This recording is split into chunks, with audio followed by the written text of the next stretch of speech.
presentación que hicimos con la doctora Johanna Cruz Alfaro, no sé si ustedes la conocen, probablemente ahí se la van a encontrar en el Hospital María, si algún día pasan por ahí, era intensivista pediatra, fue mi compañera, y me gusta esa presentación porque usamos la, el librito del manual de marcha diagnóstica del doctor Darío Zúñiga.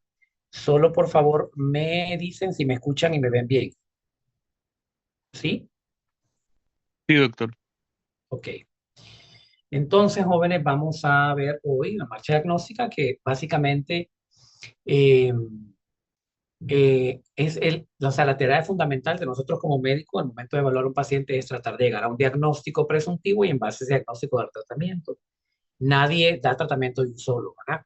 Con el tiempo y con la experiencia, pues uno ya más o menos va eh, pues teniendo más expertise y va viendo algunos signos clínicos y dice más o menos qué es lo que tiene el paciente de entrada. Pero siempre es importante que hagamos una evaluación completa del paciente. La primera vez que usted vea a un paciente, acuérdese de mis palabras, la primera vez que usted se enfrente a un paciente, desnúdelo completamente para evaluar, porque se le pueden ir muchísimos datos clínicos si usted solamente lo ve por encima o solo se va con lo que el paciente dice, sobre todo si el paciente tiene un conocimiento pues un poco reducido, ¿verdad? Y no puede pues poderlo proyectar.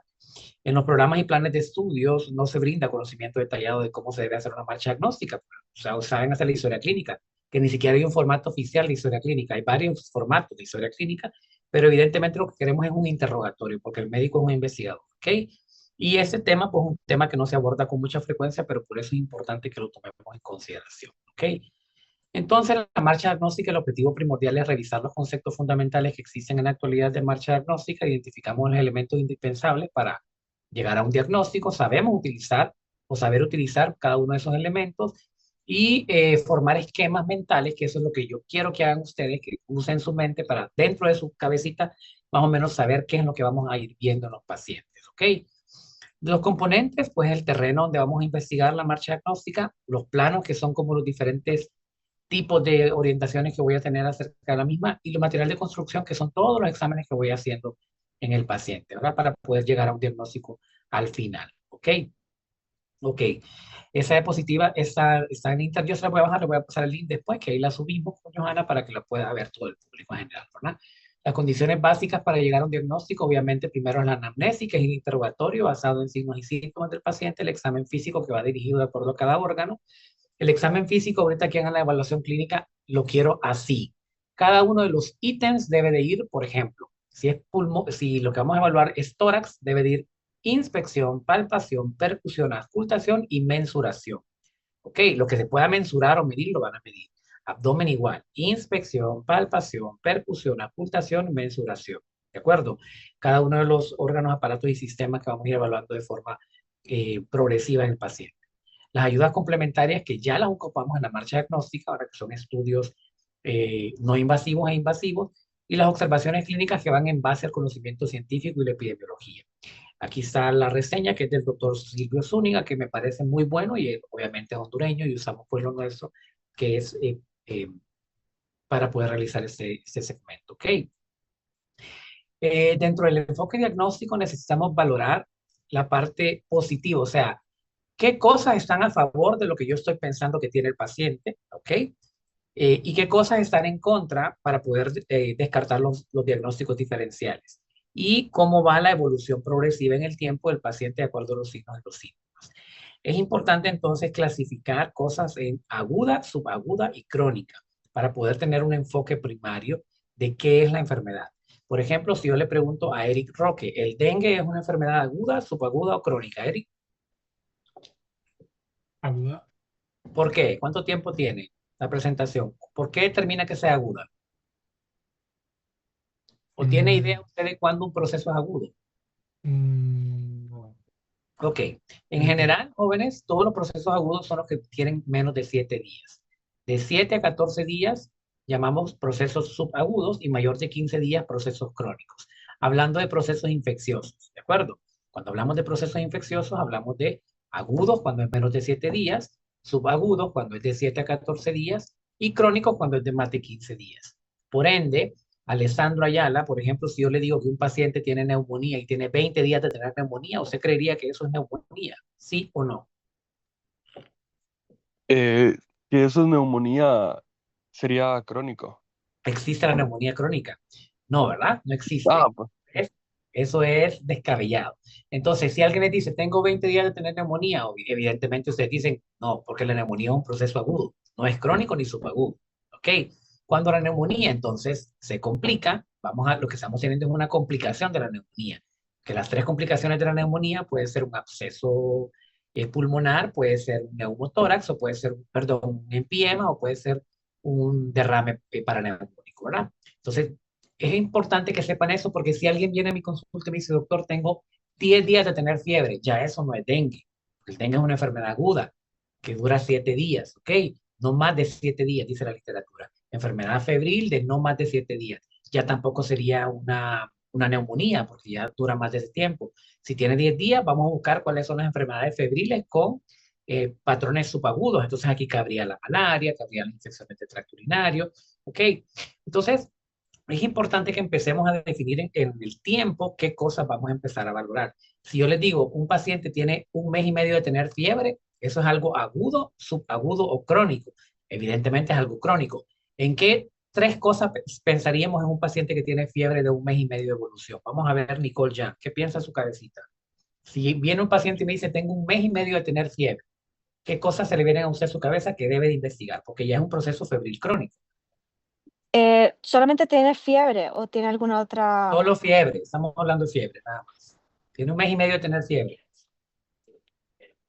Podría ser que el paciente es inmunosupreso y Claro, la puede tener un inmunosupresión, virus. perfecto. ¿Cuál, por ejemplo? Específicamente.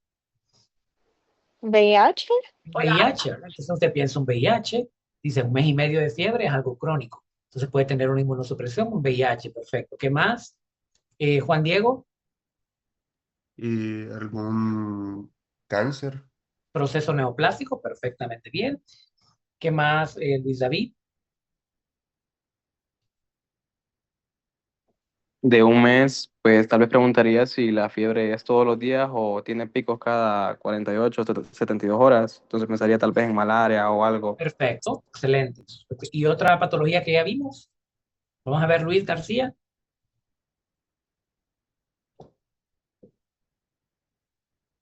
Ya vimos una enfermedad cardíaca que tiene fiebre prolongada.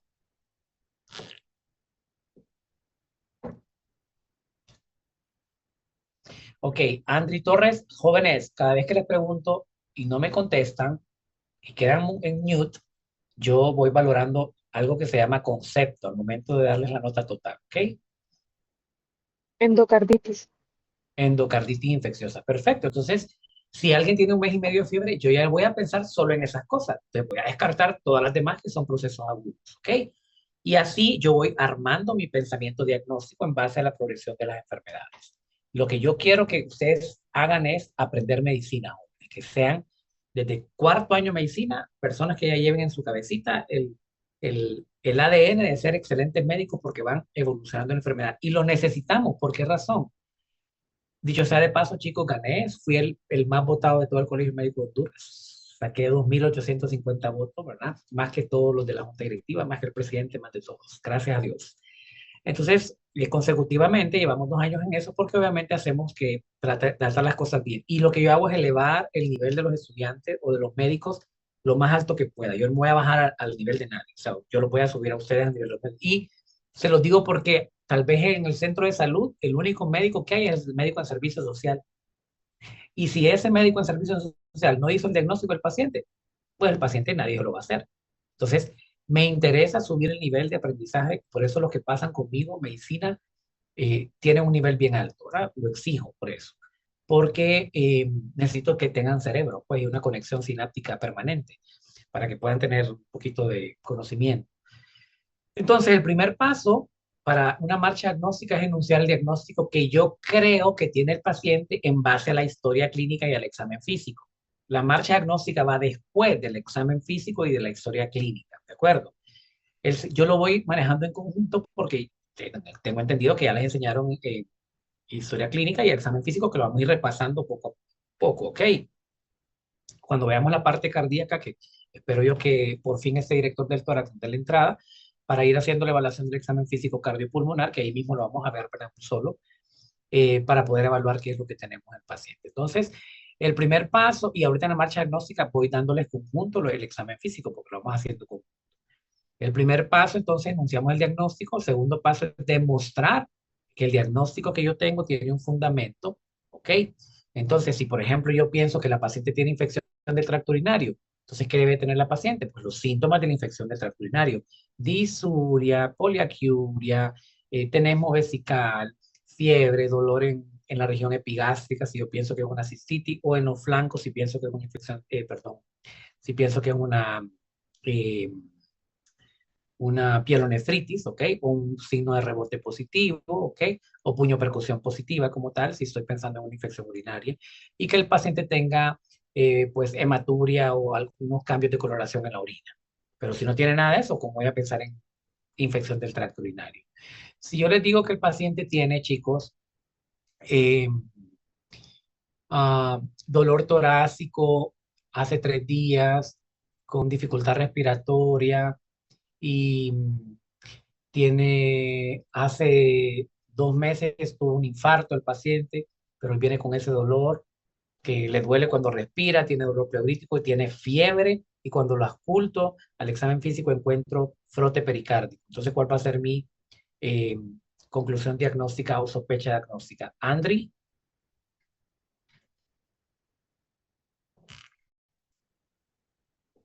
¿no? Pericarditis. Pericarditis, ¿ok? Pericarditis. Entonces yo, ¿cómo la sustento? Porque tiene un factor de riesgo que es el infarto hace 2 meses y tiene los signos clínicos de pericarditis, ¿ok? Pero yo le digo, es una neumonía la que tiene el paciente. ¿Puede ser una neumonía? Pues sí, también puede ser una neumonía, pero me tocará a mí demostrar entonces si es neumonía, qué condición o qué criterio debe tener el paciente para pensar que es una neumonía. Por ejemplo, en el examen cardiopulmonar, ¿qué debo de yo ocultar en el examen cardiopulmonar, Juan Diego Ramos, para pensar que lo que tiene el paciente no es pericarditis, sino neumonía? Eh, a la ocultación escuchar crépitos. Exacto, crépito. Entonces ya eso me daría obviamente otra sospecha diagnóstica de neumonía. Pero mi primera acotación sería entonces siempre la pericarditis por los signos clínicos que yo voy evaluando en el paciente. ¿Ok? Ok. Entonces, en la anamnesis y el examen físico, yo siempre para hacer una marcha diagnóstica voy a enfocarme en las cosas positivas que tiene el paciente. ¿Ok? A nivel de laboratorio y rayos X, yo voy a ver esto en base a lo que tiene el paciente en anamnesis. Si, por ejemplo, el paciente tiene sospecha de una infección del tracto urinario, el primer examen que voy a mandar a hacer es un examen general de orina. Voy a mandar a hacer un hemograma consciente, pero no puedo yo pensar que tiene una infección urinaria sin hacerle un examen de orina, ¿verdad? Sí, sería ilógico. O pensar que tiene neumonía sin hacerle un estudio radiológico, que ese solo es complementario. El diagnóstico de neumonía es clínico, ¿ok?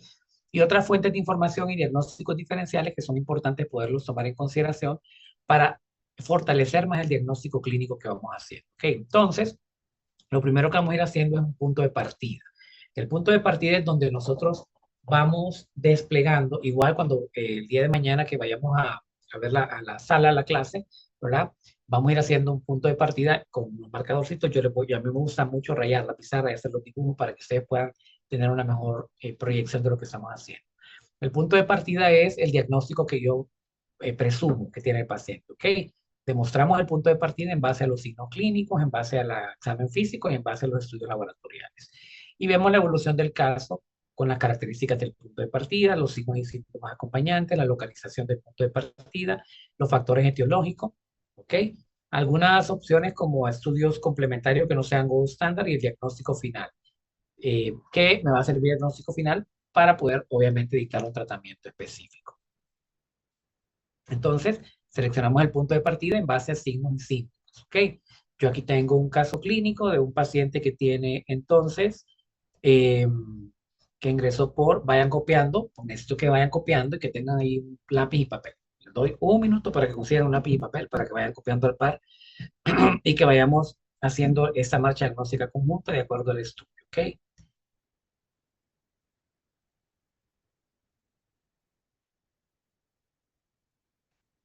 Entonces, es un paciente que llega a mi consulta el día jueves, ¿ok? La paciente viene con distensión abdominal, ¿ok? De 3 meses de evolución. Tiene distensión abdominal con 3 meses de evolución, con náuseas y vómitos en 2 ocasiones. Aparte de eso, la paciente viene con color amarillento de la piel y las mucosas, ¿ok? Color amarillento de la piel y las mucosas. Y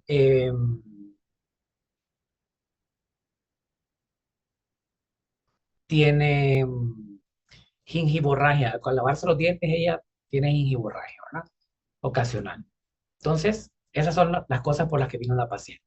Vino por distensión abdominal, ¿ok? Vino por ictericia, vino por náuseas, vómitos sobre en 2 ocasiones, o sea, síndrome dispéptico, y vino por la gingivorragia, ¿ok? Entonces, síntomas que tenía esa paciente. ¿Cuáles son los síntomas, Alessandro? De lo que mencioné, ¿cuáles de esos son síntomas? Los síntomas son los que siente el paciente, no los que se ven ni los que yo puedo demostrar. Las náuseas ¿Ok? Perfecto. Esos son síntomas. y sí, De ahí todos los demás son signos. sí, ¿Ok? todos son La signos. ictericia es signo, el vómito es un signo porque lo puedo ver, la distensión abdominal, ella es algo que puede ser síntoma y signo, porque si ella lo decía, pero evidentemente lo tenía, pues. ¿Ok? Y la gingivorragia, que es un signo, porque lo puedo ver. Entonces tenía 4 signos y un síntoma. ¿Ok? Entonces, cuando tenemos 4 síntomas y un signo, hablamos de un síndrome. ¿Ok?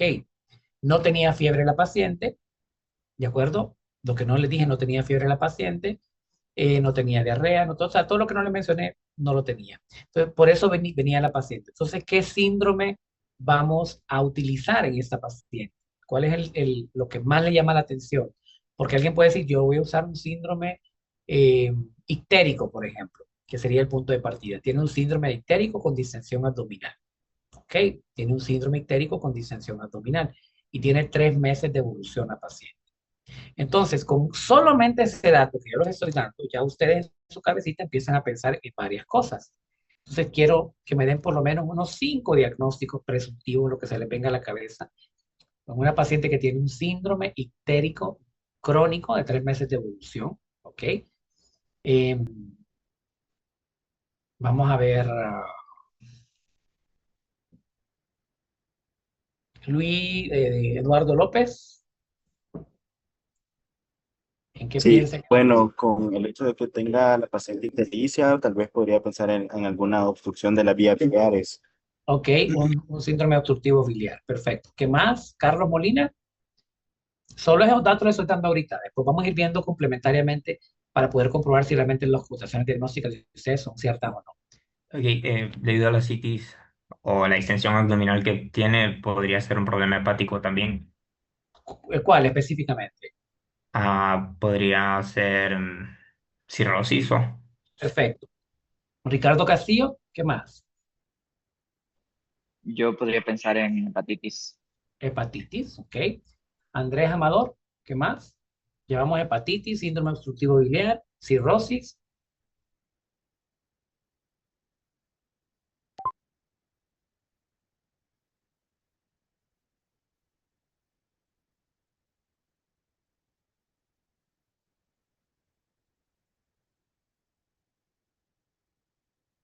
ok.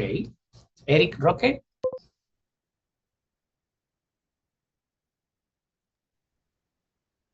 Yo estaba, es que como ya mencionaron algo más relacionado hepático, yo estaba pensando en algo más neoplásico, como ok. podría Una ser. neoplasia de vía biliar o hepática, perfecto. Entonces tenemos 4 acotaciones diagnósticas que nosotros debemos de comprobar, ok. Tenemos un cáncer hepatobiliar, una obstrucción de la vía biliar intra o extrahepática, sería en este caso extrahepático, bueno, no sabemos, ¿verdad? Una cirrosis y una hepatitis, ¿ok? Entonces, vamos a seguir con el punto de partida. Entonces, nuestro punto de partida, vamos a localizar primero la región anatómica. Entonces, lo primero que hacemos cuando tenemos un punto de partida es, número 1, escriban ustedes donde están escribiendo, localización anatómica de lo que yo estoy pensando que tiene el paciente. ¿Ok? Entonces, debe ser un elemento simple, lo esencial es que sea demostrable y manejable. Se evitarán aquellos que no representen mayor dificultad y un buen punto de partida es un síndrome. Casi siempre busquemos las partes sindromáticas, chicos, porque si yo los dejo como un síndrome, por ejemplo, si alguien tiene fiebre, tos y dificultad respiratoria, entonces si yo digo tiene un síndrome febril, hay 150.000 síndrome febril, pero si yo digo tiene un síndrome febril respiratorio, entonces ya hay menos, ¿verdad? Síndrome febril respiratorio. ¿Ok? En ese caso tiene un síndrome ictérico que podemos decir que es obstructivo o no, pues eso lo vamos a demostrar más adelante con signos con la evolución clínica y la anamnesis. Acuérdense que ahorita lo estoy forzando, ¿verdad? Porque solo tenemos por lo que vino el paciente. ¿Ok? Entonces siempre los puntos de partida tratemos de hacerlos sindromáticos para que aminoremos un poquito más el diagnóstico. Entonces, ¿qué cosas me interesaría a mí saber en esta paciente? ¿Ok? Díganme qué cosas les interesaría saber a ustedes en esa paciente al momento de hacerle el interrogatorio. Entonces vamos a hacerlo de forma pues ordenada. ¿Ok? Vamos primero a hablar acerca del interrogatorio. Empezamos con la paciente por la historia de la enfermedad actual. ¿Desde cuándo? Entonces les voy a leer completamente la historia de la enfermedad actual. Entonces es una paciente con 3 meses de evolución de distensión abdominal. Voy a obviarle algunos datos porque necesito que ustedes lo pregunten, ¿ok? No tiene fiebre, ¿ok? Ictericia de 2 meses de evolución, náuseas matutinas y postprandiales y 2 episodios de vómito en los últimos 2 meses. Además, sin hemorragia hace 2 semanas cuando realiza su lavado dental, ¿ok? ¿Qué cosa me interesaría a mí preguntar en esta paciente? Que ustedes quieren ir sabiendo. Entonces, vamos a ir, yo les voy preguntando, ustedes me van preguntando las cosas, yo les digo si lo tiene o no lo tiene. Solamente estamos con la historia de la enfermedad actual. ¿Ok? Historia de la enfermedad actual. No estamos con interrogatorio por órganos, aparatos y sistemas. De la historia de la enfermedad actual, ¿qué cosas quieren saber? Vamos a ver, Eric Roque. A mí me gustaría saber si presenta algún dolor. No, Y no en- tiene dolor, fíjense. Buenísimo el ok, detalle, no tiene dolor. ok. Andrés Amador,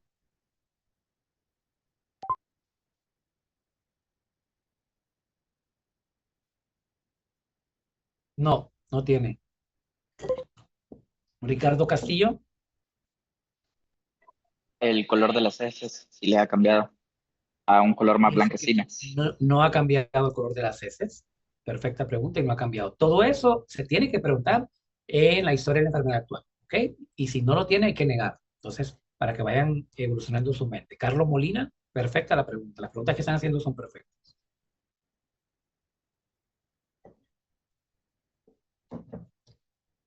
Carlos, ¿se le ocurre otra pregunta?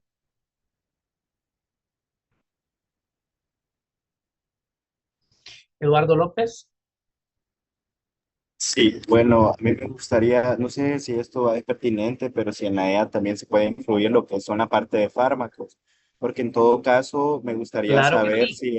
si ella, los antecedentes para saber si ha utilizado algún bloqueador de los canales de calcio, ya que este me podría, como RAM, al menos en la teoría, provocar una gingivorragia. Ok, no está tomando ningún fármaco la paciente.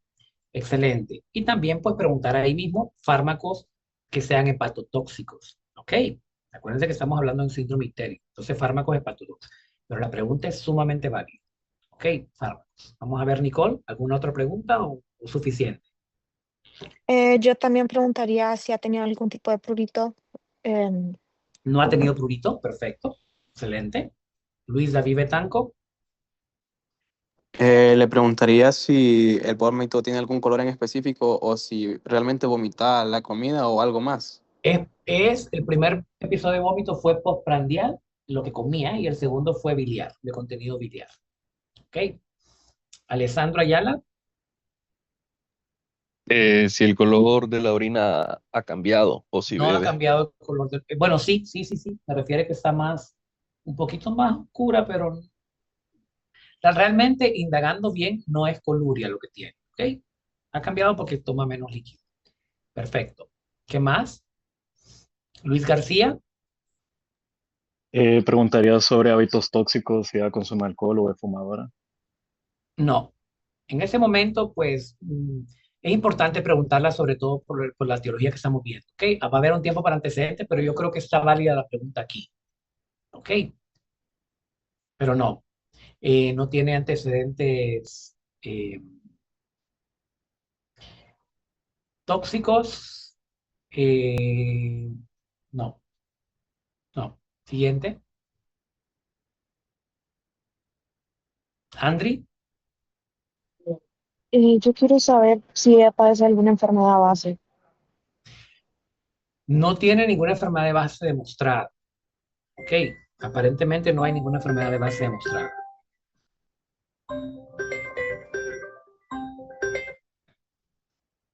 Ok. Entonces, en el interrogatorio, perdón, en la historia de la enfermedad actual, creo que les hace falta una pregunta que es importante también dentro de la historia de la enfermedad actual. Por ejemplo, si ha perdido o no ha perdido peso. Acuérdense que eso es importante porque hace la diferencia. Este proceso que estamos teniendo ahorita es un proceso agudo, subagudo o crónico. Crónico. Crónico. Entonces la pérdida de peso aquí es inherente. ¿Ok? La pérdida de peso aquí es inherente. Entonces, vamos a seguir con el interrogatorio o el proceso y luego entonces dentro de la marcha diagnóstica, ¿ok? Vamos a ver si el proceso es demostrable, si es manejable y vamos a tomar el camino más corto para poder llegar al desarrollo del mismo. Dentro de la marcha diagnóstica, ¿ok? Vamos a hacer constar la objetividad y subjetividad del punto de partida a través de la anamnesis, entonces, ¿qué es lo que vamos a hacer ahorita? ¿Ok? Y a través del examen físico. La anamnesis va a ser lo subjetivo y el examen físico va a ser lo objetivo. Entonces, en la anamnesis vamos primero con funciones orgánicas generales. En las funciones orgánicas generales, ¿qué vamos a preguntar? Eduardo López. Preguntaríamos acerca de la micción, la sed, el apetito, el sueño. ¿Ok? Entonces, la micción está disminuida, el apetito está disminuido, el sueño está disminuido. ¿Y qué más dijo? El peso podría ser también uno, el sueño. Bueno, el peso no es una función orgánica general. ¿Ok? El peso lo podemos preguntar si ha perdido o Sí, no. la alimentación. La alimentación está disminuida. Entonces, todos los parámetros de las funciones orgánicas generales están disminuidas. ¿De acuerdo? Ella evidentemente ha perdido peso durante los 3 meses, más o menos 10 libras. No ha perdido tanto peso, pero tiene más o menos una pérdida de 10 libras. ¿Ok?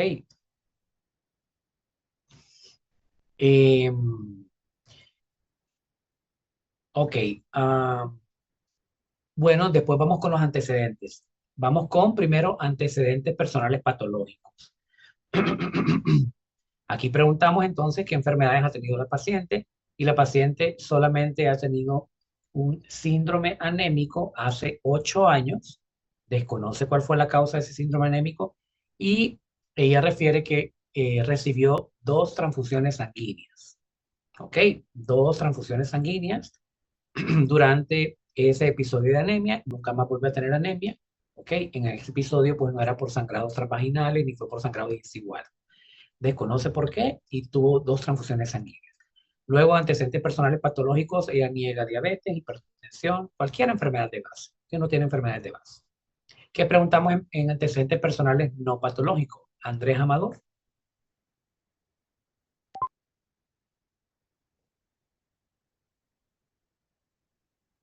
Ahorita en no patológicos, eso se llama antecedentes hospitalarios traumáticos y quirúrgicos, lo que está preguntando. Estamos hablando de antecedentes personales no patológicos. En los antecedentes patológicos preguntamos las enfermedades. Y cada vez que interrogan al paciente, chicos, necesito que le pregunten si ha padecido alguna enfermedad. Y si les dice sí, ¿desde cuándo? ¿Qué medicamentos está tomando? ¿Cuándo fue la última cita para esa patología específica? ¿Ok? Entonces, si es diabética, ¿desde cuándo es diabética? ¿Con qué medicamentos usa para la diabetes? ¿Y cuándo fue la última cita? ¿Por qué? Porque a mí me interesa saber si es una paciente controlada o no controlada. ¿Ok? Entonces, paciente diabética desde hace 5 años en tratamiento con metformina y libenclamida, última cita hace 3 meses. Muy diferente a una paciente diabética que fue diagnosticada hace 8 años, actualmente está sin medicamentos y tiene 3 años de no ir a consulta. Totalmente diferente el panorama, ¿ok? Y eso lo investigo con los antecedentes personales patológicos. Ahora, en antecedentes personales no patológicos, ¿qué voy a preguntar? El ambiente físico. Una paciente que tiene las NBI, ¿verdad? Dentro de las NBI está agua, luz, teléfono, una casa de material, ¿verdad? Es de clase baja la paciente, ¿verdad? Pero es media baja, vamos a decirlo así. ¿Ok? Ahí también en no patológico preguntamos hábitos tóxicos. ¿Qué me interesaría aquí saber? Alcoholismo. No tiene alcoholismo la paciente, tampoco tiene tabaquismo y tampoco utiliza otro tipo de drogas. ¿Qué más me interesa en antecedentes no patológicos? La historia sexual. ¿Ok? Solo ha tenido una pareja sexual, su esposo está vivo. ¿Ok? No consume droga, ya les dije, ¿verdad? Eso es con respecto al examen o al antecedentes personales no patológicos. Luego vamos con antecedentes hospitalarios traumáticos y quirúrgicos. ¿Ok? Ella lo único que refiere es haber sido hospitalizada hace 8 años por el síndrome anémico donde le transfundieron 2 unidades de sangre. ¿De acuerdo? Es la única hospitalización. Y ha tenido una hospitalización por una cesárea de uno de sus hijos.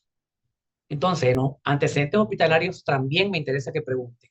Si fue hospitalizada, ¿cuándo fue hospitalizada? ¿Por qué fue hospitalizada? ¿Cuánto tiempo estuvo hospitalizada? Y la condición de alta. Entonces, ella estuvo hospitalizada hace 8 años en el Instituto Hondureño de Seguridad Social, donde le diagnosticaron anemia, la transfundieron 2 unidades de sangre y salió de alta en forma satisfactoria. Cada vez que pregunten algo, tiene que ir en ese orden y secuencia. ¿Ok? Y fue hospitalizada hace 4, vamos a ver, no, hace 12 años, tiene la niña, en el Seguro Social, ¿ok?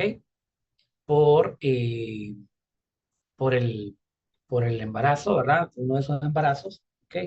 Por cesárea.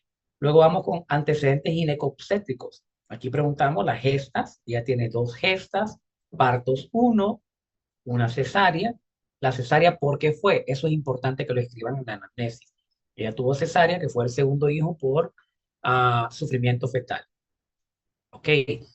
¿Por qué? Porque en la cesárea uno puede indagar si tuvo cesárea por que tuvo preeclampsia y resulta que la paciente viene aquí a consulta por hipertensión arterial, obviamente, después de la preeclampsia quedó con una hipertensión gestacional, ¿verdad? Entonces, eso es importante indagar. Pero en los antecedentes ginecobstétricos, lo único contribuyente es eso. La paciente tiene, no les dije, tiene 52 años, ¿verdad? Y la paciente no tiene, actualmente pues está en el periodo de la perimenopausia, los trastornos menstruales, no tiene trastornos menstruales, su último periodo menstrual fue hace 2 meses, ¿ok? Eso en antecedentes ginecobstétricos, ¿ok? ¿Qué más les interesaría saber en antecedentes ginecobstétricos? Abortos. Nunca. ¿Qué más? ¿Cuántos hijos ha tenido? 2, gestas 2. Parto Sí, 1, una cesárea. sí, la paciente planifica o planificaba. No, no planifica ni planificaba. ¿Qué más? Si se le han hecho citologías. Pues tiene casi 1 año, 2 años de no hacerse, ¿ok? Y mamografías nunca se ha hecho, tampoco. ¿Ok? Entonces seguimos con los antecedentes, vamos con... Disculpe, doctor, si fuera una paciente joven, también me interesaría la menstruación, ¿verdad? La fecha de última menstruación, la regularidad y frecuencia. Pero en Ella tiene caso, 2 meses, sí. por ejemplo, en caso de ya pacientes mayores que ya están en menopausia, ¿siempre necesito preguntarle eso de su etapa joven o simplemente al tener menopausia se descarta las demás preguntas con respecto a la Siempre hay menstruación? que preguntarle, claro que siempre hay que preguntarle cómo eran sus periodos menstruales, porque muchas pacientes tuvieron endometriosis cuando jóvenes, ¿ok? O tuvieron metromenoragia. Por ejemplo, en el caso de ella, obviamente me interesa sobremanera cómo era su periodo menstrual en el pasado. ¿Por qué razón? ¿Qué condición tenía ella que me amerita preguntarle cuánto eran sus periodos menstruales? A la persona que preguntó El ahorita, síndrome anémico. El síndrome por el síndrome anémico. Entonces, yo le pregunté, obviamente, indagamos sobre esa parte y no fue la causa de la menstruación del síndrome anémico, ¿verdad? No Sabemos todavía qué fue la causa del síndrome anémico, que tuvo ella y que recibió 2 transfusiones sanguíneas. ¿Ok? Entonces, dijimos ya antecedentes personales patológicos, personales no patológicos, ginecobstétricos, antecedentes am, eh, hospitalarios, traumáticos y quirúrgicos, y nos faltan los antecedentes familiares. ¿Qué preguntamos, Raúl Perino, en antecedentes familiares?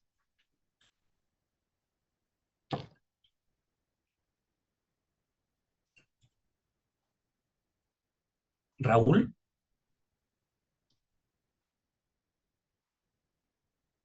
¿qué preguntamos en antecedentes familiares? Enfermedades bases en su familia. Mm, sí, pero me gusta más enfermedades de transmisión horizontal y de transmisión vertical. ¿Ok? ¿Cuáles son las enfermedades de transmisión horizontal? Las que se transmiten vía sexual. Sexual o por contacto, en general. ¿Ok?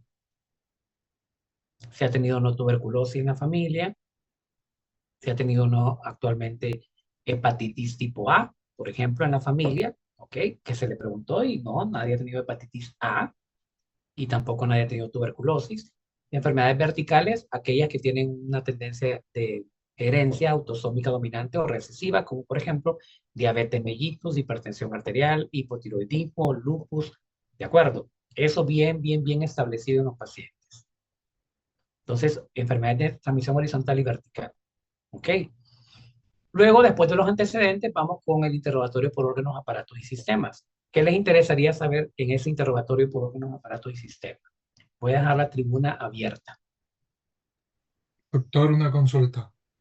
En este paso también obviamos o omitimos lo que son los antecedentes inmunológicos, que podríamos No, hay preguntarle que también. escribirlo también. Pues, lo olvidé, pero hay que hacerlo aquí. Antecedentes inmunológicos, claro que sí. En el caso de ella no tenía alergia, ¿verdad? Ni a alimentos ni tampoco a medicamentos. ¿Ok? Y en el caso de las vacunas, Pues también hay que preguntarle eso, ¿verdad? Pero obviamente ella desconoce su país completo, como la mayoría de los pacientes, y en edad adulta solo el tétano ha tenido. ok. Importante dato en ella, ¿ok? Solo tétanos ha tenido. Perfecto. Claro que aquí va todos los antecedentes. Entonces, interrogatorio por órganos, aparatos y sistemas, ¿aquí qué les interesaría saber de ella? Tal vez si, por ejemplo, cómo ha estado su función intestinal, si ha estado aumentada o disminuida, si está estreñida, si... Ok, habíamos dicho que estaba disminuida en las funciones orgánicas generales, pero no habíamos dicho a expensas de qué. Entonces, ahorita es el tiempo para decirlo. La paciente tiene, obviamente, menos ingesta alimenticia, entonces tiene heces con menor producción, pero tienen buena forma, ¿ok? Las heces no son pétricas, no son tampoco encintadas, tampoco son alcohólicas, ¿ok? Tampoco son consangrados. Solo es que está defecando menos porque está comiendo menos, ¿ok? Pero muy bien. Recuérdense que el interrogatorio por órganos, aparatos y sistemas lo que me dice es aquellos datos que no puedo recabar en la historia de la enfermedad actual y que el paciente probablemente no son importantes para él en ese momento, pero para nosotros sí. ¿Qué más?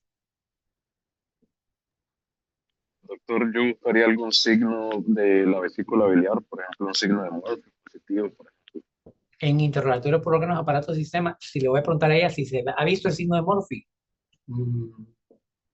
Acuérdense que el signo de No, Murphy perdón, está es en el que había interrogatorio confundido por con órganos. revisión. Sí. Ok. ¿Qué otra cosa sí? Sí les interesaría saber de esa paciente. Andri, Yo, mm, Sí, como el estado general, como cómo pasa ya de salud antes de que empezara, como antes de los 3 meses, si ha tenido como escalofríos, si se ha sentido como débil, y así, no sé. había estado con dispepsias antes, fíjese, bien, interrogándola bien, había estado con dispepsias antes, pero no, hace como unos 5 meses, pero no le había dado importancia a ella. ¿Qué más? Le preguntaría si se ha tocado el abdomen para sentir si se ha sentido alguna masa, tumoración. Perfecta, muy buena pregunta. No se ha sentido masa, pero sí se ha visto como más venitas en el abdomen. Doctor, no sé si sea una pregunta válida, pero tal vez preguntarle acerca si ha pasado con dolores de cabeza o un poco olvidada o Claro si que aquí se pregunta eso. Claro que son preguntas válidas y son en el interrogatorio por órganos, aparatos y sistemas que se tiene que preguntar. Y no ha tenido cefaleas. ¿Ok? Pero claro que se tiene que preguntar acá. Ese es el momento para preguntar esas cosas. Todo lo que se quedó fuera de una historia de enfermedad actual que nos ocupamos a ver para poder hacer una mejor marcha. Y acorde al vómito, se podría preguntar el contenido, la apariencia. Sí, que ya lo habíamos mencionado, pero por segunda vez hubo un vómito de contenido alimentario y uno de contenido biliar.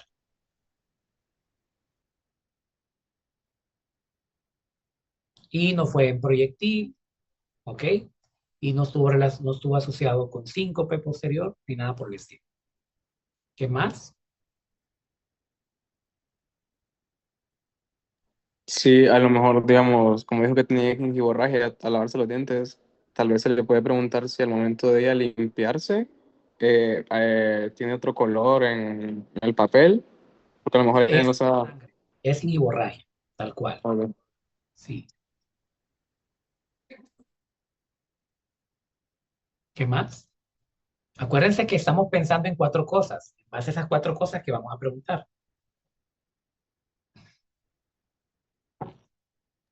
Si ha tenido algún tipo de edema. Tiene un edema miembros inferiores leve. Dice que le ha aumentado el volumen de los pies hace unos 2 semanas. ¿Qué más? Se ha notado como espuma en la orina.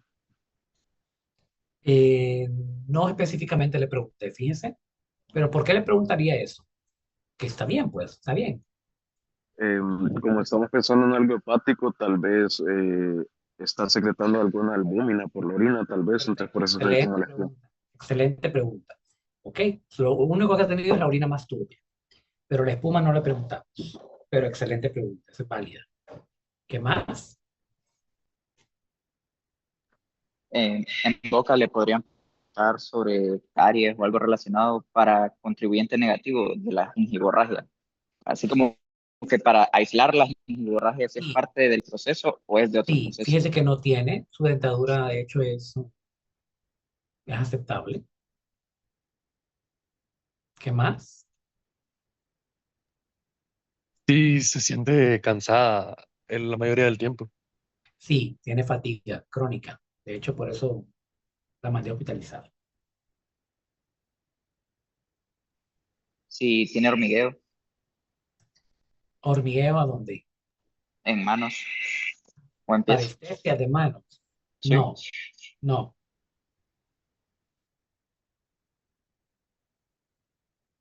¿Qué más? Doctor, como dijo eso de lo de que tenía como venitas, que miraba venitas en el abdomen, si también las sentía en otra parte del cuerpo, o sea, si las veía en otra parte del cuerpo. En el tórax, tiene alguna venita también. Y claro que se lo preguntamos. Doctor, una consulta. Macroscópicamente, ¿cómo podría diferenciar una hematuria de una coluria? Así el paciente a simple vista, solo con el color. Bueno, la coluria es Coca-Cola. La hematuria es, póngale Jamaica. ¿Ok? Son dos cosas diferentes, ¿verdad? La coluria se identifica porque el color es más café. ¿Ok? Y la hematuria es más rojizo pajizo. ¿Ok? Está tirando más anaranjado. Ah, ok, pero por ejemplo, digamos que la paciente refiere que es orina y digamos que es amarillenta, pero observa gotas de sangre, eso no sería considerado como hematuria. Y claro, sería hematuria, porque es sangre en orina, pero no tiene hematuria. Ok, entonces, perfecta la pregunta que han hecho, ¿verdad? Por ahí otra pregunta más que yo le hice y que no la dijeron ustedes ahorita, pero que también es contribuyente, ¿ok? Para el interrogatorio, y era preguntarle si ha tenido caída de cabello de las axilas y del vello genital, y me dijo que sí, ¿ok? Que había notado de que ya tenía menos pelitos en axilas y menos pelitos en la región genital, ¿ok? Eso por ahí entonces vamos a hacer lo siguiente, que es ahora la parte de anamnesis. Seguimos pensando. Ahora, con la anamnesis que les acabo de mencionar ahorita, ¿ok? Acuérdense que tenemos cirrosis, tenemos síndrome obstructivo biliar, tenemos una neoplasia patobiliar y tenemos una hepatitis, ¿ok? ¿Con cuáles de esos eh, iríamos quedándonos? De esos cuatro descartemos dos, ¿ok? Descartemos dos. Ah, o seguimos pensando en los cuatro diagnósticos, los cuatro perfiles diagnósticos. ¿Qué piensan ustedes? ¿Alguien que me comente, por favor? Tal vez quitar la obstrucción biliar, ya que no ha habido ni cambio en el coloración de las heces ni en la orina. Totalmente de acuerdo. Quitaríamos obstrucción biliar, ¿ok? Todavía puede ser una hepatitis, puede ser. Todavía puede ser. Ahora, ¿tiene fiebre la paciente? No, Entonces quedaríamos con hepatitis. no. ¿Y de 3 meses de evolución, chicos? No, ¿verdad? Entonces suena como, obviamente puede ser una hepatitis crónica, claro que sí. Puede haber tenido algo crónico, que por ahí viene el asunto. Entonces, eh, pero en este momento una hepatitis aguda la descartaríamos, ¿ok? Entonces quedaríamos con cirrosis, ¿ok? Quedaríamos con una neoplasia hepatobiliar, ¿de acuerdo? Esos dos diagnósticos como tal, y vamos descartando los demás, por eso les dije que aquí es donde, en el punto de partida donde vamos demostrando o vamos quitando, en base a evidencia científica, en base a lo que tenemos de forma científica, ¿ok? Luego el examen físico, ¿ok? Como les dije, en el punto de partida es importante demostrar la existencia del punto de partida y si el punto de partida es real y demostrable, ¿ok? Y esto, pues obviamente nos da a demostrar que la posibilidad del diagnóstico sea mayor. Entonces nos quedamos con la paciente con un punto de partida más objetivo en cirrosis y en una neoplasia hepatobiliar, ¿ok? En esos dos como tal. Entonces, vamos a distinguir dos tipos de evolución, la aguda y la crónica. Ya dijimos que en ella tenemos una evolución crónica, ¿ok? Y aquí vamos a valorar el punto de partida de acuerdo a la naturaleza. En el caso de ella, nos vamos a ubicar en qué región anatómica. Vamos a ubicarnos en la región abdominal, ¿ok? Porque es donde está nuestro principal punto de partida. Entonces, en la región abdominal, ¿qué cuadrantes tenemos en la región abdominal? Díganme los cuadrantes, Daniel Osorto, del abdomen. Puedo usar las dos clasificaciones. Puedo usar la de Chamorro o la barba de Bale, cualquiera de las dos. ¿Y qué tenemos en Ok. cada uno de esos segmentos, en cada uno de esos segmentos o parámetros? Stephanie, póngame a cargar mi celular, por favor. Tenemos el epigastrio, el flanco derecho, flanco izquierdo, mesogastrio, eh, se llama, uy, bueno, el Ok, hipogastrio, la fosa ilíaca derecha, la fosa ilíaca izquierda, y no dijimos recuerdo que qué fue. tenemos epigastrio, ¿ok? ¿Qué órganos están en el epigastrio?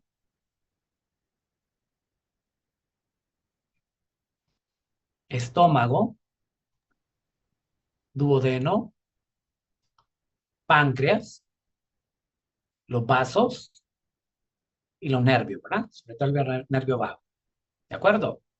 Eso tenemos en epigastrio, ¿ok? En mesogastrio, ¿qué tenemos?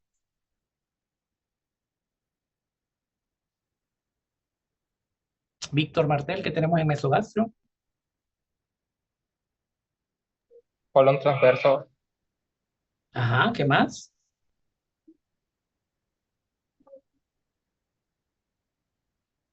ya no Intes- recuerdo. intestino delgado, ¿ok? Y vasos mesogástricos. ¿Qué tenemos en el hipogastrio, Víctor? Estamos en medio del abdomen, en el hipogastrio. ¿Qué tenemos? En el hipogastro, en el hipogastro tenemos vejiga. En el caso de ser mujer tenemos lo que es el útero. En ser hombre tenemos lo que es la próstata. Excelente. Perfecto. ¿Ok? Y también tenemos intestino en esa región.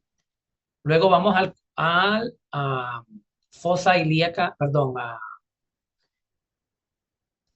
es que si ustedes lo dividen en cuadrantes, me parece que es un poco más efectivo porque tienen más órganos, ¿ok? Que dividirlo en flanco derecho, flanco izquierdo, mesogastro, hipogastro. Entonces yo les aconsejo que dividamos, no, que no es mala la forma, ¿verdad? Pero para hacer una marcha agnóstica prefiero yo que lo dividamos en cuadrantes. Cuadrante superior derecho, cuadrante superior izquierdo, cuadrante inferior derecho y cuadrante inferior izquierdo. Y ya, ¿ok? Entonces si lo ponemos en cuadrante superior derecho, ¿qué cosa, qué órgano vamos a tener ahí? Carlos Molina en cuadrante superior derecho. Va a estar parte del intestino ascendente, va a estar el hígado, la vesícula biliar, ¿Qué más? em, en el cuadrante superior derecho, ¿verdad? Sí, Podríamos encontrar también parte del intestino delgado. cabeza del páncreas, ¿ok? Podemos encontrar algo del cuerpo del estómago, duodeno y los vasos. Cuadrante superior izquierdo. ¿Qué cosas vamos a encontrar en el cuadrante superior izquierdo? Fondo del estómago, páncreas, vaso, colon, la parte superior del colon transverso, ¿de acuerdo? Parte de la aorta. ¿Qué encontramos en cuadrante inferior izquierdo? Izquierdo, cuadrante inferior izquierdo. Si es mujer, ovario izquierdo, ¿ok? Encontramos, ¿qué más? Cuadrante inferior izquierdo. Parte de la vejiga, colon descendente y sigmoide, ¿ok? Cuadrante inferior derecho, apéndice fecal, colon ascendente, ovario derecho, parte lateral del útero y de la vejiga, ¿ok? Entonces es más fácil. Esta paciente, ¿qué cuadrante en particular nos interesa? Por el tipo de etiología que estamos pensando. Superior derecho. El cuadrante superior derecho. Entonces vamos a buscar hígado, ¿ok? Problema de hígado, vesícula y todavía parte de la cabeza del páncreas. Ya dijimos que obstructivo va a ser más difícil encontrar, pero nos quedamos en esa parte del intestino, ¿ok? Bueno, al examen físico en la paciente, yo le voy a decir nada más lo contribuyente, ¿ok? En el examen físico es una paciente crónicamente enferma, cuya edad real no concuerda con la aparente, ¿verdad? Se encuentra vestida con ropa extrahospitalaria, evidente coloración amarillenta de la piel y los tejidos, con evidente aumento de tamaño del abdomen y evidente edema de miembros inferiores. Eso es lo que llamamos nosotros una apariencia general. ¿Ok? El biotipo de la paciente es mesomórfica. ¿Ok? Usted puede usar cualquier clasificación. Puede ser mesomórfica, endomórfica, pleomórfica o pícnica, ¿cómo se llama? Ectomórfica, ¿ok? Y asténica, ¿ok? En este caso, pues la paciente tiene una condición mesomórfica, o sea que es un peso relativamente normal, de acuerdo a su edad, solamente con las salvedades que les acabo de mencionar. Luego, en orofaringio, pues no hay nada más que la mucosa, obviamente amarillenta, oral, ¿verdad? En los ojos se ven las escleras, la coloración amarillenta de las escleras, ¿ok? La paciente tiene en cara, no hay datos de hipertrofia parotidia, que es importante, no tenemos hipertrofia parotidia, ¿verdad? En el cuello la paciente no tiene ingurgitación yugular, tampoco tiene masas, ni adenopatías, y tampoco tiene aumento del tamaño de la glándula tiroidea. En tórax, es un tórax que es simétrico, tiene presencia de arañas vasculares, ¿ok? Tiene coloración amarillenta en el tórax. Luego, eso es a la inspección. A la palpación del tórax, no hay dolor, no hay depresiones, ¿ok? No hay malformaciones en tórax. A la auscultación, no hay ruidos patológicos en pulmones, tiene un ritmo cardíaco regular, R1 y R2 de buena intensidad, que está ubicado en el quinto espacio intercostal, línea media clavicular. ¿Ok? En el tórax, a la percusión es resonante en ambos campos pulmonares y a la mensuración no tiene signos de insuficiencia respiratoria, o sea, no tiene, perdón, que es una buena expansibilidad pulmonar. Mide más de 2.5 centímetros la expansibilidad pulmonar. La expansibilidad pulmonar no se evalúa poniendo las manos en el tórax, jóvenes. Eso es evaluar simetría. La expansibilidad pulmonar se mide colocando una cinta métrica alrededor del tórax a nivel de la apófisis espinosa, perdón, de la apófisis sifoide, y pidiendo al paciente que inspire. Si mide más de 2.5 centímetros la inspiración, es adecuada. Si mide menos, es disminución de la expansibilidad pulmonar. En el caso de ella estaba normal. Entonces, tiene un aparato, perdón, un examen físico del tórax aparente normal, excepto de las arañas vasculares que tiene, ¿verdad? Que es de circulación venosa colateral. Ahí mismo en tórax evaluamos la región axilar y evidentemente tiene ausencia del vello axilar, ¿ok? Ahí está el examen cardiopulmonar de un solo. En abdomen, la paciente tiene un síndrome de Skoda, signo de Skoda positivo, ¿ok? Tiene ascitis, evidentemente, tiene un signo de Skoda positivo.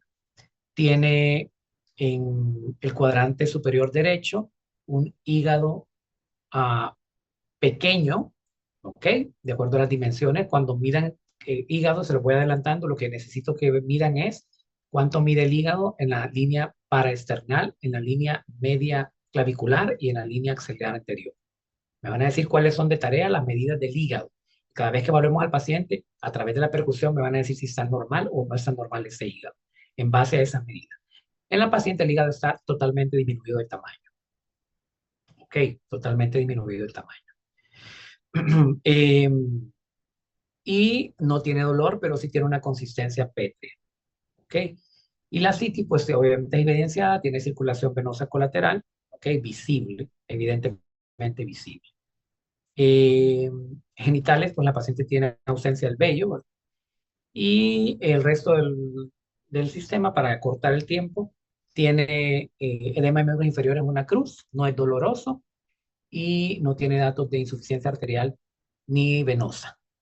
Ok, con ese examen físico, ¿en cuál de las dos probabilidades diagnósticas pensamos? ¿Seguimos pensando en cirrosis? ¿Seguimos pensando en una obstrucción, una neoplasia hepatobiliar? ¿Podemos descartar alguna de las dos o seguimos pensando en las dos? Vamos a ver, César, ¿qué piensa?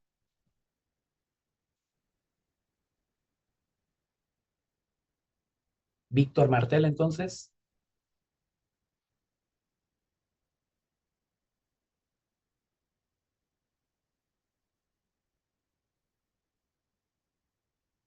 Eduardo López. Se han callado, muy jóvenes.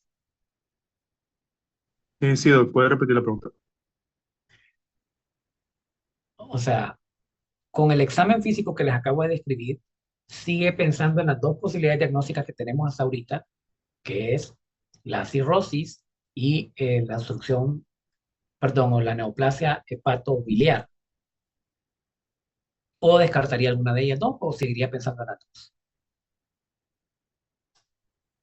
¿Cómo debería estar el hígado, César, si tiene cirrosis el paciente? ¿Grande o pequeño? Grande. No. La cirrosis, de hecho, la palabra cirrosis significa fibrosis, ¿ok? Y eso hace que el hígado esté pequeño, que esté más pequeño, ¿ok? La hepatitis o la itis, ¿ok? El sufijo itis es aumento de tamaño. En la fase primaria de la cirrosis, el hígado puede llegar a estar grande, pero en la fase primaria, en la fase tardía, el hígado suele estar pequeño. Si tuviese ella una neoplasia hepatobiliar, también el hígado podría estar pequeño. Y una característica que les dije importantísima es Petri. ¿Ok? Petri. Entonces, no podemos descartar ninguna de las dos posibilidades diagnósticas. ¿Ok? Entonces, siguiendo con la marcha diagnóstica, nos centramos en la región hepática, decimos que es un proceso probablemente neoplásico. Ahí vimos los síntomas y los signos. Aquí está la localización topográfica, como les había mencionado, nos estamos localizando aquí, en esta parte de la paciente. No me gusta a mí dividirla en esos 4 cuadrantes porque es más difícil, pero es mejor evaluarla en 4 cuadrantes de esa forma. ¿Okay? La localización por planos anatómicos y topográficos. Entonces nos centramos en el hígado. Y hablamos de tres etiologías principales cuando hablamos de marcha agnóstica, que son inflamatoria, quística y neoplásica. ¿Cuál de las tres tendría la paciente, Luis David Betanco? ¿Inflamatoria, quística o neoplásica? Neoplásica. Neoplásica, ¿ok? Neoplásica. Podría ser una causa neoplásica. Si fuese una cirrosis, sería inflamatoria, quística o neoplásica. Neoplásica también. Neoplasia es una nueva formación, ¿ok? Y acuérdense que la cirrosis es fibrosis del hígado. Entonces también sería una causa neoplásica como tal. Entonces, en este paciente en esta paciente en particular nos vamos a quedar con la causa neoplásica, ¿ok?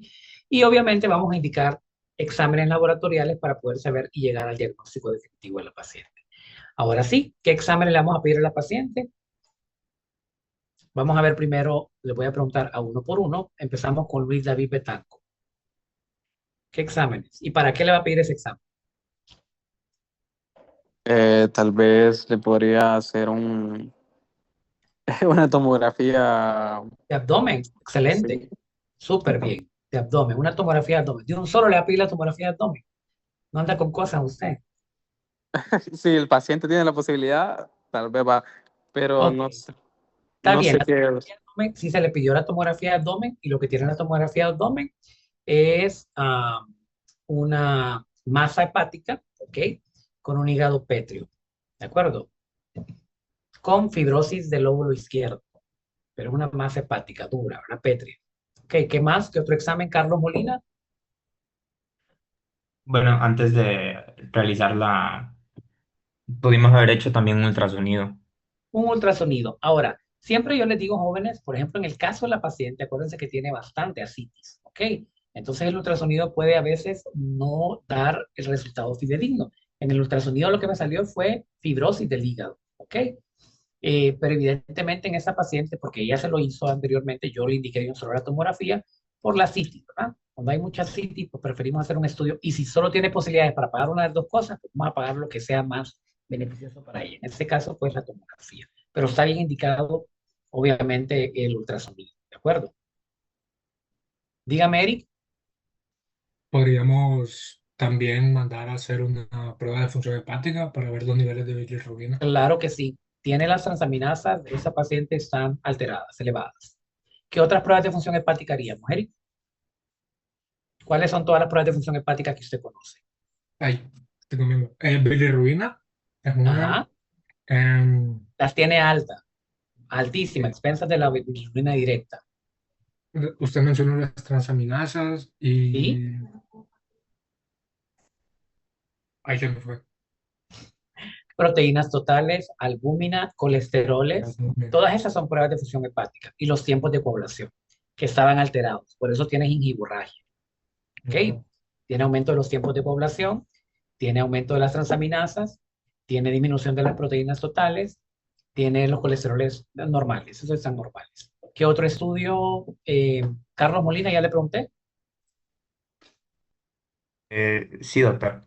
Pero en Ah, este bueno. caso, por ejemplo, no sé si podría ser más adelante si sospecháramos de una neoplasia, algún tipo de marcador tumoral. Estamos sospechando de una neoplasia. Sí, Bueno, claro que sí. es tiempo para pedirle los exámenes. ¿Cuál marcador tumoral que tiene que ver con el Bueno, en este hígado? caso sí ahí me pierdo porque no conozco los que son para el hígado. Bueno, entonces, los marcadores tumorales jóvenes no son para diagnóstico, son para seguimiento del paciente. Aquí le pediríamos un CA 125 y una alfa-fetoproteína. ¿Ok? Yo le pediría un CA 125, un 19,9, pero no es como específico. ¿De acuerdo? Dígame, Alessandro. La elastografía, doctor. Una elastografía hepática, claro que sí se pediría. ¿Ok? No se ha pedido, pero sí se pediría. Tiene ascitis el paciente. ¿A alguien más le interesaría saber algo, otro examen con ascitis? La albúmina. Albúmina, pues ya le dije que está baja. Pero obviamente, jóvenes, ante cualquier paciente que tiene ascitis, el primer estudio que hay que hacer es ver qué tiene en ese líquido. Entonces le vamos a hacer una paracentesis diagnóstica. Y a ese líquido que le vamos a sacar, entonces, ¿qué exámenes le vamos a mandar a hacer? Ya les había hablado de eso yo. ¿Cuáles eran los tipos de estudios que se mandan a hacer en los líquidos? Creo que ya lo habíamos dicho, ¿verdad? Lo habíamos mencionado. Ariel Andino. Se le mandaría a hacer una citoquímica, una citopatología, también un cultivo y si no me bueno, Y el último, para creo- tuberculosis, ¿cuál? adenina, ADA, adenosina. ADA, eso. Ok. Bueno, el ADA está negativo, la citopatología tiene células neoplásicas de hígado, el cultivo está negativo para procesos infecciosos y es un transudado el que tiene el paciente. Ok, entonces se le mandaron a hacer los 4 estudios. Se le hizo obviamente la paracentesis también terapéutica, le sacamos 2000 ml de líquido. Ok, en 2 ocasiones. Entonces, lo que la paciente tiene es una neoplasia de hígado. Ok, ¿qué otro estudio mandamos a hacer en la paciente? ¿Qué más quieren saber que tiene esa paciente? Un doctor tal vez le podría hacer otros, digamos, rayos X de tórax para ver si no hay metástasis a pulmón. Perfecto, está normal la placa, no tiene cardiomegalia tampoco. ¿Qué otro estudio en ella es importante? Doctor, no sé si le pediría prueba de coagulación para ver la de la gingivorragia. Ya le pedimos y está alterada. Sí, bueno, Sí. ¿Qué más le vamos a pedir al paciente? El de ¿Qué? Doppler, entonces sí se le puede hacer ¿Qué? para ver por lo de la citis, pero, ¿Doppler o sea, dónde? ¿mande? ¿Doppler de dónde? Eh, no entendí la pregunta, doctor. O sea, ¿un Doppler de dónde le quiere hacer usted? ¿Un ultrasonido Doppler de dónde? El Doppler Del es para ver abdomen. vasos sanguíneos, del abdomen, para Sí. ver qué, hipertensión portal o para ver qué. No, pero es que como había leído yo de que supuestamente en asitis se podía, o sea, que se les hacía Doppler a las personas con asitis, entonces tal vez pensé que podía funcionar, pero Solamente cuando tiene sospecha de hipertensión portal. ok. Ok.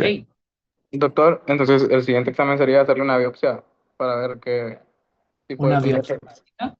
Ok, está bien, una biopsia hepática. Obviamente nos la vamos a hacer ahorita porque tiene alteración de los tiempos de población. Pero tiene una citopatología positiva, pero el estudio primordial es la biopsia hepática. Ok, que lo más probable es que salga, obviamente, la neoplasia de hígado. O sea, tiene un cáncer de hígado la paciente. Ahora, ¿por qué tiene cáncer de hígado la paciente? ¿Cuáles son los factores de riesgo que tiene ella para tener cáncer de hígado? Resulta, jóvenes, que le hicimos los estudios y tiene hepatitis C positivo. Tiene hepatitis B negativo, tiene hepatitis A negativo, pero tiene hepatitis C positivo. La hepatitis C, ¿alguien tiene alguna idea de cómo se contrae? Es principalmente por vía sexual. O Entonces, hematógena, ¿mande? ¿ok? Sexual o hematógena, que tiene el mismo mecanismo de transmisión que la hepatitis B. Y uno de los principales factores de riesgo para tener cáncer de hígado es la hepatitis C, la hepatitis E y la hepatitis B. Ok, entonces cuando tenga un paciente con sospecha de cáncer de hígado, siempre mándenle a hacer serología para hepatitis, porque saben que la hepatitis C casi que se convierte en cáncer. E igual la cirrosis, ok, puede llegar a convertirse en hepatocarcinoma. E igual el hígado graso, grado 3 y 4, puede llegar a convertirse en hepatocarcinoma. Entonces, siempre mandamos a hacer esos estudios. Hepatitis C, que es de transmisión sexual y hematógena. ¿Dónde creen ustedes entonces que esa paciente adquirió la hepatitis C? En la transfusión que le hicieron. En la transfusión que le hicieron, ¿verdad? Lo más probable. Porque ella no tiene una vida sexual activa, solo tiene una pareja sexual, es una pareja humilde, ¿verdad? Eh, faltaría ver, ya le mandé a hacer estudios al esposo de la hepatitis C para ver si él la tiene, porque obviamente se va a transmitir de sexual. Entonces, lo que tiene la paciente es una neoplasia hepática secundaria a una hepatitis C. ¿Ok? ¿Cuál es el pronóstico de esa paciente? Tiene ascitis, tiene edema de miembros inferiores, pérdida de peso. ¿Qué creen? ¿Se va a salvar o no se va a salvar? La mortalidad es bastante alta en los pacientes. ¿Ok? Ella, lo que necesita ahorita la paciente es un trasplante de hígado. Entonces, aquí en Honduras, evidentemente no va a poder hacerse. ¿Ok? Porque no hacemos trasplante de hígado, solo de riñón se hace en Honduras. Doctor, Sí, pero digamos, en un caso de que usted dijo que era en el lóbulo izquierdo, cuando los cánceres son en el lóbulo lóbulo izquierdo izquierdo. del hígado, Ah, sí, entonces no se le extirpa ese lóbulo solo el y lóbulo. No, él tiene un hígado fibrótico en el lado izquierdo, pero el hepatocarcinoma, como no tenemos la biopsia todavía, solamente tiene una masa pétrea, ¿verdad? Que está que la masa P3 está casi en toda la arquitectura del hígado, ¿verdad? Eso es un estadio bastante avanzadito en la paciente. Nadie le pidió un hemograma, me llamó la atención, nadie le pidió un hemograma. Tiene 7 hemoglobina en la paciente. ¿Se transfunde, Andri, o no se transfunde? Sí, Sí, ¿verdad? Se transfunde. Tiene 7 hemoglobina. Tiene la paciente leucocitosis neutrofílica, ¿verdad? Aumento de los glóbulos blancos. Tiene 12.000 glóbulos blancos. Un predominio de neutrófilos. No es por infección, obviamente, por inflamación, ¿verdad? Tiene un síndrome de respuesta inflamatoria sistémica. ¿De acuerdo? Doctor, Sí. y en este caso, digamos, no se debería hacer como, por ejemplo, un estudio para ver si todas las personas que fueron transfundidas en ese año también, En un pues, país de primer mundo, sí. Pero imagínense, hace 8 años recibió sangre, ¿qué va a estar saliendo la sangre 8 años? O sea, eso fue, y yo lo estoy pensando que fue una probabilidad, porque ella no ha tenido parejas sexuales y el esposo pues no tenía, pues estoy esperando el examen del esposo. ¿Verdad? El problema es que si el esposo sale con hepatitis C, yo no sé si ella lo contagió o él a ella, porque ella tiene un factor de riesgo que es la transfusión sanguínea, ¿me entienden? Entonces, es una posibilidad diagnóstica a mí. Estoy acotando de que esa transfusión sanguínea hace 8 años no era tan bueno, pues, el tamizaje para hepatitis C. Ahora sí ya se hace, ¿verdad? Por la transfusión sanguínea, que fue lo único que yo pensaría que tiene lógica en ese caso. ¿Ok? Entonces, esa es la forma como vamos nosotros desarrollando una marcha diagnóstica en base a la anamnesis y el examen físico. Vamos a ir haciéndola en todos los casos clínicos que vayamos, vamos a trabajar. La marcha diagnóstica es del día a día. Uno la hace y ni siquiera se da cuenta que la está haciendo, ¿verdad? Pero la hacemos en base a la evidencia clínica para pensar en probabilidades diagnósticas, en cosas que no son y en cosas que sí son. Siempre es importante en la marcha diagnóstica, cuando pensemos en el síndrome, buscar el órgano, ¿ok? El sistema u órgano involucrado. Y partiendo de eso, vamos a pensar en todas las probabilidades diagnósticas con el paciente, ¿ok?